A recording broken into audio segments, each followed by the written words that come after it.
전쟁 자체가 언제 어디서 총알이 날아올지 모르고 또 공중에서 포탄이 날아올지 모르는데 정치권도 마찬가지인 것 같아요. 이번 뭐 컷오프를 비유적으로 이야기를 하자면 그 사실 폭탄 맞는 거잖아요. 목숨 걸고 취재하는 곳이 전쟁터, 전장이잖아요. 저도 목숨을 한번 대의명분을 위해서 목숨을 한번 걸어봤으니까 두려운 게 없다 또는 두려울 게 없다 이런 말씀을 드린 적이 있는데 그렇죠. 목숨 한번 걸어봤으니까. 그러니까 뭐 엄마 고생한다 이런 이야기를 하죠. 이런 이야기를 하는데 저도 제가 그 카메라 앞에서 그런 반응을 보였던 게 한 두세 차례 있었던 걸로 기억이 돼요. 그러니까 제가 만약에 그런 그 이야기가 올라오면 이번에는 그러지 말아야지라고 이제 매번 결심을 하는데 그런 식으로 또 이야기가 이어지면 그렇게 이제 또 감정을 주체를 못해서 제가 참 미안하게 생각을 하는 건 뭐냐 하면 그 전쟁 취재를 갈 때 이제 제가 2달 특히 그때는 이제 그 순회 특파원으로 2달 갔다가 이제 왔는데 애가 이제 그 아침 드라마를 보고서 스토리를 4살 때인데 스토리를 꿰고 있다든가 뭐 다음에 뭐 누가 나올 거라든가 스토리를 꿰고 있다든가 또 그 가요 있지 않습니까? 트로트 이거를 노래를 다 안다든가 이런 거를 볼 때는 진짜 좀 그 엄마로서는 좀 억장이 무너지죠. 그 엄마가 있어야 될 자리에 있어야 될 그 시점에 있어주지 못했다 그런 게 이제 마음에 참 진짜 이렇다니까요. 그 빚으로 남아있죠. 이 언론에서는 위원장님을 주로 이진숙 전 방통위원장으로 이렇게 호칭하더라고요. 근데 오늘 저희 인터뷰는 예비 후보 전 위원장 중에서 좀 어떤 호칭을 원하시는지. 당연히 예비 후보겠죠. 그러니까 지난 3월 22일 저녁 6시 무렵이었는데 공천에서 배제 컷오프가 됐습니다. 그래서 제가 참 그렇게 잊고 싶었던 국민의힘 대구시장 예비 후보라는 그 잠바. 예. 이거는 지금 입지를 못하게 됐어요. 못하고 참 이 빨간 잠바를 한번 그 입는 게 이렇게 어렵더라고요. 제가 입고 싶어도 못 입잖아요. 국민의힘 대구시장 예비 후보로서는 이제 아니고 빨간 점퍼를 못 입습니다. 근데 저의 공식적인 직함은 지금 선관위에 등록되어 있는 거는 대구시장 예비 후보 이진숙이거든요. 대구시장 예비 후보로 불러주시면 감사하겠습니다. 네, 요즘 다른 데서 후보님께 잘 안 하는 질문부터 좀 해보겠습니다. 후보님은 원래 뭐 많은 분들이 아시다시피 중동 분쟁을 현장에서 취재하던 이제 국내 첫 여성 종군 기자로 이름을 떨치셨죠. 네, 중동 전장을 목숨을 걸고 취재를 하셨을 텐데 그 경험이 지금 정치적으로 좀 쉽지는 않은 상황이지 않습니까? 이런 어려운 상황을 견디는 데 좀 도움이 되고 있습니까? 글쎄 참 그 절묘한 비교인 것 같은데요.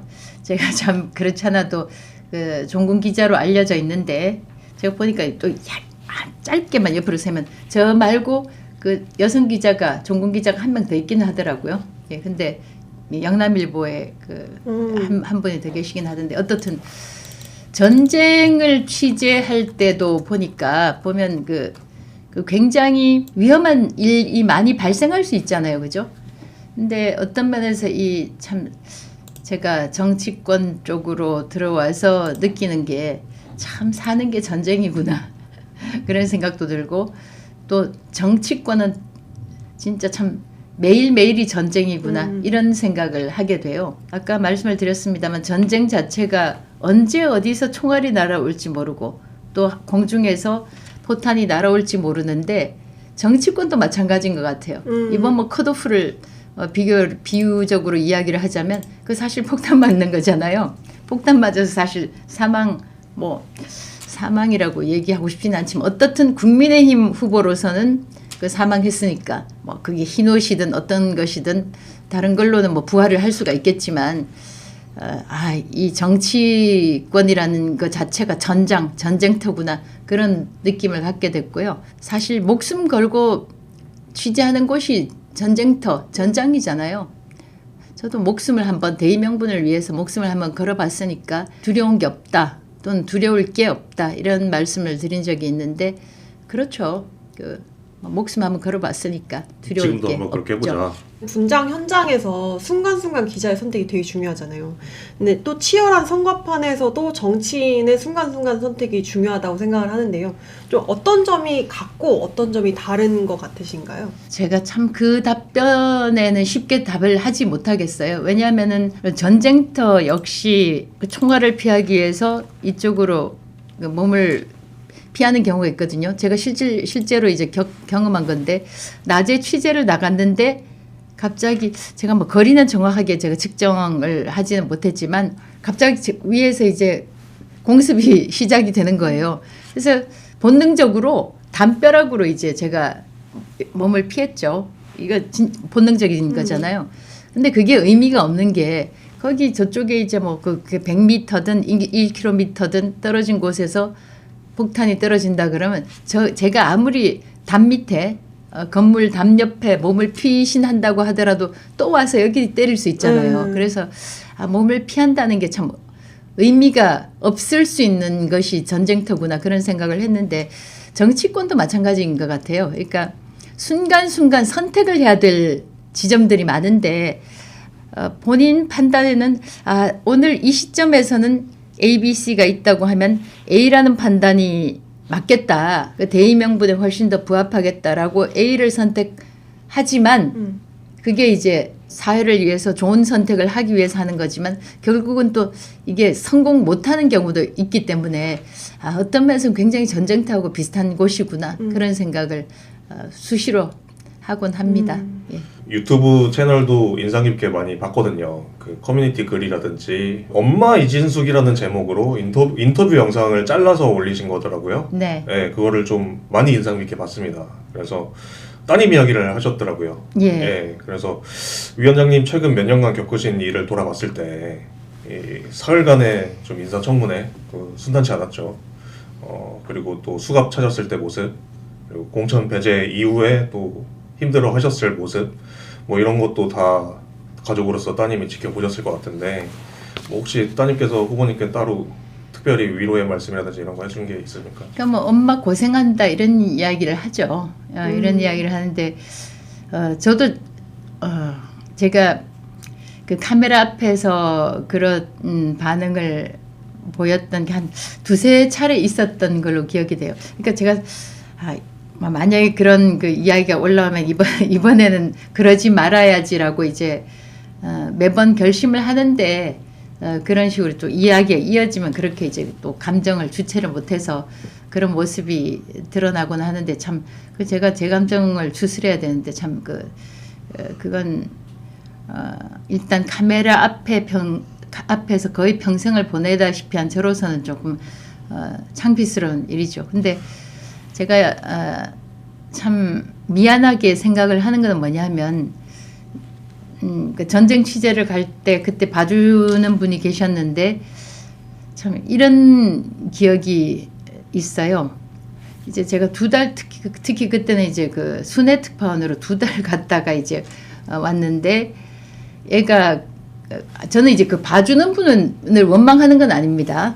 그분도 당연히 이제 그분의 그 시간 보내는 소일 일거리가 있어야 되기 때문에 그런데 애가 이제 그 아침 드라마를 보고서 스토리를 4살 때인데 스토리를 꿰고 있다든가 뭐 다음에 뭐 누가 나올 거라든가 스토리를 꿰고 있다든가 또 그 가요 있지 않습니까?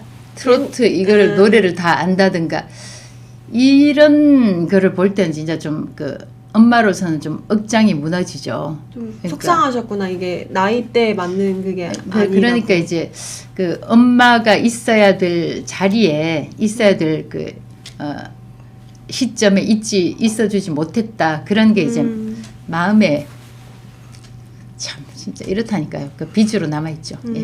위원장님이 또 가족분들한테는 그저 아내이자 엄마겠다는 생각도 들었는데요. 혹시 좀 순탄치 않은 행보들을 이렇게 보면서 가족들이 좀 정치를 좀 안 했으면 좋겠다거나 약간 이런. 그러니까 제가 보면은 벌써 선거에 2번 떨어지고 2번 떨어진 것도 아니죠 사실. 그쵸, 그쵸. 예, 다 잘린 거니까 컷오프가 이게 재미있는 표현이 잘라가지고 떼내는 게 컷오프잖아요. 그러니까 6명 후보, 8명 후보가 있으면 잘라가지고 떼내는 거 그게 컷오프거든요. 보면 이 컷오프라는 단어가 참 잔인한 면이 있어요. 그렇죠. 다 보면 이제 잘려 나간 건데 그런 거를 가족으로서 지켜보는 게 쉽지는 않을 거라고 생각이 되고 그 남편 경우도 그 최근에 굉장히 그 몸무게가 많이 줄었어요. 그러니까 스트레스 때문에. 당연히 그렇죠. 아이고. 그래서 제가 좀 많이 미안합니다. 예. 후보님은 괜찮으세요? 막상 저는 이제 그 하루하루 좀 정신없이 살다 보니까 정신없이라는 건 무슨 뜻이냐면 뭐 아침에 나가서 아침 인사하고 때로는 조찬을 나가서 인사를 하기도 하고 많은 뭐 정말 수백 명 수천 명 뭐 이제 다 합치면 수만 명 시민들을 만나다 보니까 저는 일정 때문에 정신없이 이제 돌아가지만 옆에서 지켜보는 사람들은 오히려 더 이제 그 은밀하고 그럴까 생각하면서 지켜보니까 마음이 더 아플 수 있을 것 같다 그런 생각은 합니다. 약간 막상 이제 후보님은 이제 바쁜 일정들 때문에 이렇게 지내시는데 이제 옆에서 가족들은 봤을 때 너무 우리 엄마 힘들어 보이고 우리 아내 너무 힘든 것 같고 근데 제가 생각했을 때는 그런 힘들어하는 가족들을 보는 게 좀 더 힘들 것 같기도 해요. 끝나고 나면 또 아마 더 힘들겠죠. 예.